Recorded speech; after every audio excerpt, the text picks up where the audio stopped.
Hi, ഈ വർഷം റിലീസായ ഒരു ഫീൽ ഗുഡ് മൂവി പരിചയപ്പെടുത്തി തരാം. കരാമലോ, ബ്രസീലിയൻ ആണ് പടം. നല്ല രസോട്ടോ കണ്ടിരിക്കാനായിട്ട്. 1 മണിക്കൂർ 40 മിനിറ്റ് ആണ് പടത്തിന്റെ ടോട്ടൽ ഡ്യൂറേഷൻ എന്ന് പറയുന്നത്. ഫീൽ ഗുഡ് ആണ്, ഞാൻ ഓൾറെഡി പറഞ്ഞല്ലോ. അപ്പോൾ ഒരു സമയത്ത് ഈ ഫീൽ ഗുഡ് മൂവിയിലെ സ്ഥിരം സാന്നിധ്യമായിരുന്നു നായ. ഹീറോ ഇല്ലെങ്കിലും കുഴപ്പമില്ല, ഒരു നായയെ ഫിക്സ് ചെയ്യും. ഫീൽ ഗുഡ് ആണോ നായ ഇവിടെ, അങ്ങനത്തെ ഒരു കോൺസെപ്റ്റ് ഉണ്ടായിരുന്നു. ഈ പടവും ബേസ്ഡ് ഓൺ സ്ട്രീറ്റ് ഡോഗ് ആണ് പടത്തിലെ ലീഡ് റോൾ അഭിനയിക്കുന്നത്. ഹീറോയും ഉണ്ട് കേട്ടോ. അപ്പോൾ നമ്മുടെ ഹീറോയുടെ പേര് പെഡ്രോ എന്നാണ്. പെഡ്രോ ഒരു റെസ്റ്റോറൻറ്റിലെ കുക്കാണ്. ചീഫ് ഷെഫ് അല്ല, അസിസ്റ്റ് ചെയ്യുന്ന ഒരാള്. അപ്പോൾ ഇയാളുടെ ഒരു പ്രശ്നം എന്ന് വെച്ചാൽ ഇയാൾക്ക് ഇടയ്ക്കിടയ്ക്ക് തലവേദന വരും. അപ്പോൾ ഈ തലവേദന മൈഗ്രെയിൻ ആണെന്നാണ് ഇയാൾ വിചാരിക്കുന്നത്. അങ്ങനെ മൈഗ്രെയിൻ്റെ ട്രീറ്റ്മെന്റും കാര്യങ്ങളൊക്കെ ഒരു ഭാഗത്തോടെ നടക്കുന്നുണ്ട്. ഒരു ദിവസം ഇയാൾ ഈ റെസ്റ്റോറൻറ്റിലേക്ക് ആവശ്യമുള്ള ഈ സാധനങ്ങളുണ്ടല്ലോ, ഇറച്ചിയും മറ്റു സാധനങ്ങളെല്ലാം വാങ്ങാനായിട്ട് മാർക്കറ്റിൽ പോകും.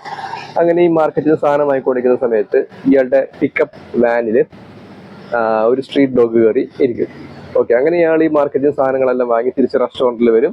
അങ്ങനെ റെസ്റ്റോറൻറ്റിൽ ഇയാളുടെ ചീഫ് ഷെഫ് ഇയാളിങ്ങനെ പാചകം ചെയ്യുന്നുണ്ടാകും. അപ്പോൾ VIP എല്ലാം വന്നിരിക്കുന്നുണ്ട് ലോഞ്ചിൽ. അങ്ങനെ ഈ VIPസിന് വേണ്ടിയിട്ടുള്ള സ്പെഷ്യൽ ഒരു ഡിഷ് ഈ ചങ്ങായി ഉണ്ടായിക്കൊണ്ടിരിക്കും, നമ്മുടെ ചീഫ് ഷെഫ്. ഈ ഡിഷ് ഉണ്ടായിക്കൊണ്ടിരിക്കുന്ന സമയത്ത് ആര് വരും? നമ്മുടെ നായയില്ലേ, ഇവന്റെ കൂടെ പിക്കപ്പിൽ കയറുന്ന നായ ഈ റെസ്റ്റോറൻറ്റിന്റെ കിച്ചണിൽ കയറിയിട്ട് ഇയാൾ ഉണ്ടാക്കിക്കൊണ്ടിരുന്ന ഡിഷ് ഇറച്ചിയാണ്, അത് എടുത്ത് കടിച്ചിട്ട് ഇറങ്ങിപ്പോവും, ഓടും. അവൻ നായനെ പിടിക്കാൻ അവർ പോലും ചെയ്യും, പക്ഷെ നായ ഓടും. സ്ട്രീറ്റ് ഡോഗാണ്, അറിയാമല്ലോ. അങ്ങനെ ഈ മുതലാളി വരും റെസ്റ്റോറൻറ്റിന്റെ. എന്നിട്ട് ഈ VIPസിന് കൊടുക്കാൻ വെച്ചിട്ടുള്ള സാധനം എവിടെയെന്ന് ഷെഫിനോട് ചോദിക്കും. അപ്പോൾ ഷെഫ് ആകെ ടെൻഷനായിട്ടുണ്ടാകും. അങ്ങനെ ഷെഫും നമ്മുടെ മുതലാളിയും തമ്മിൽ ക്ലാഷ് ആകും. അങ്ങനെ ഈഗോ ക്ലാഷ് ഉണ്ടായിട്ട് ഷെഫ് എന്ത് ചെയ്യും, പണിമതിയാക്കിയിട്ട് പോകും. അപ്പോൾ ഈ പണിമതിയാക്കി പോകുന്ന സമയത്ത് ആ സ്പോട്ടിലാരുണ്ട്? നമ്മുടെ പെട്രോ ഉണ്ട്. പെട്രോ അസിസ്റ്റന്റ് ഷെഫാണ്. ഈ ഗ്യാപ്പിൽ നമ്മുടെ പെട്രോ എന്ത് ചെയ്യും, ഈ പറയുന്ന ഈ റെസ്റ്റോറൻറ്റിന്റെ അന്നത്തെ ലീഡ് ഇയാൾ എടുക്കും. എന്നിട്ട് ഇയാളുടെ കയ്യിലുള്ള ഇയാളുടെ ഐഡിയാസ് വെച്ചിട്ട് ചില ഡിഷും കാര്യങ്ങളൊക്കെ ഉണ്ടാക്കും. അത് VIPസിന് കൊടുക്കും, അവർക്കത് ഇഷ്ടപ്പെടും. അങ്ങനെ ഈ മുതലാളി എന്ത് ചെയ്യും, നമ്മുടെ ഈ പെട്രോയെ പിടിച്ചിട്ട് അവിടുത്തെ ചീഫ് ഷെഫാക്കും. അങ്ങനെ ചീഫ് ഷെഫ് അന്ന് രാത്രി ഇയാൾ റെസ്റ്റോറൻറ്റിൽ നിന്ന് പുറത്തേക്ക് ഇറങ്ങുന്ന സമയത്ത് ഈ നായ അവിടെ ഉണ്ടാവും. ഇയാൾ എന്ത് ചെയ്യും, ഈ നായിനെയും കൂട്ടി നേരെ അയാളുടെ വീട്ടിലേക്ക് പോകും. സ്ട്രീറ്റ് ഡോഗാണ്. അപ്പോൾ ഊഹിക്കാം, അയാളുടെ വീട് ഏകദേശം ഒരു ചന്ത പോലെ ആക്കി കൊടുക്കും. മര്യാദയ്ക്ക് ഇരിക്കാൻ പറഞ്ഞിരിക്കാത്തൊരു നായാണ്.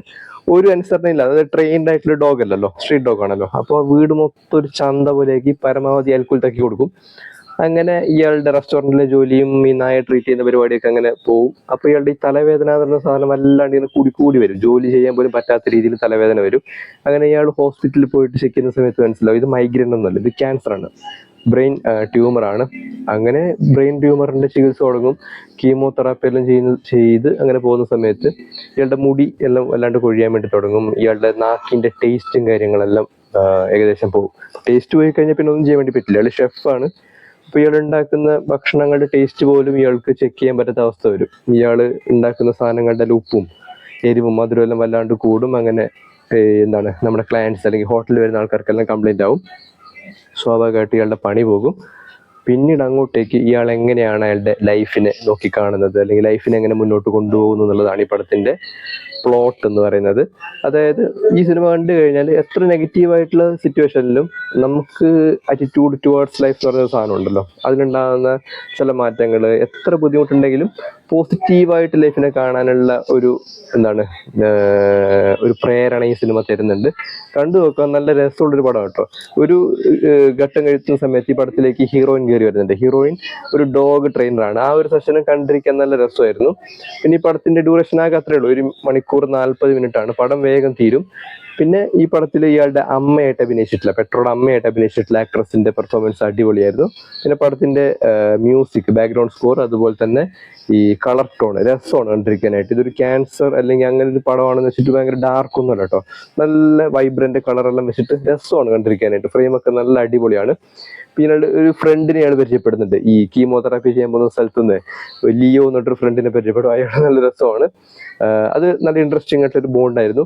പിന്നെ ഈ സിനിമയുടെ ടാഗ് ലൈനും നല്ല രസമാണ്. നമ്മൾ ഓരോ ആൾക്കാരെയും കണ്ടുമുട്ടുന്നതിന് പ്രത്യേകമായിട്ടുള്ള ചില കാരണങ്ങളുണ്ട്. പക്ഷെ ലൈഫ് ആകുമ്പോൾ നമുക്ക് അങ്ങനെ ഒന്നും പ്രെഡിക്റ്റ് ചെയ്യാൻ വേണ്ടി പറ്റില്ല. നമ്മളൊരാളെ മീറ്റ് ചെയ്യുന്നു, ചിലപ്പോൾ ഒരു 1-2 വർഷങ്ങളൊക്കെ കഴിഞ്ഞിട്ടായിരിക്കും അയാളെ എന്തിന് കണ്ടുമുട്ടി എന്നുള്ളൊരു സാധനം നമുക്ക് മനസ്സിലാകുക. അപ്പോൾ നമ്മുടെ ലൈഫിലേക്ക് വരുന്ന ഓരോ വ്യക്തിക്കും ചില റോളുകൾ ഉണ്ട് എന്ന് പറഞ്ഞുകൊണ്ടാണ് ഈ സിനിമ അവസാനിപ്പിക്കുന്നത്. അതിനാണ് പടത്തെ ടാഗ് ലൈൻ എന്ന് പറയുന്നത്. രസമായിട്ടൊരു പടമാണ്. ടെലഗ്രാമല്ല, നെറ്റ്ഫ്ലിക്സിൽ പടമുണ്ട്, കണ്ടു നോക്കുക.